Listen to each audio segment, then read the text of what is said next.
आप देख रहे हैं सिटीजन वाइज, जहां हर खबर आपकी आवाज बनती है। जी हां, मैं हूं शब और आज हम आपके लिए लाए हैं सबसे ताजा, सबसे सच्ची और सबसे महत्वपूर्ण खबरें सीधे आपके शहर और देश से। तो बने रहिए हमारे साथ, क्योंकि यहाँ हर खबर है आपकी समझ के लिए और हर सवाल का जवाब है साफ साफ।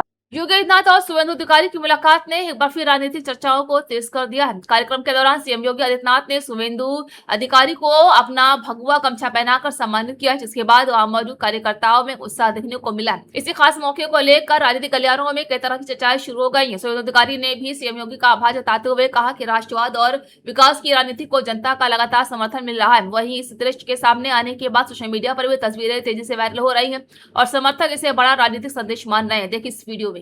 আমি শুভেন্দু অধিকারী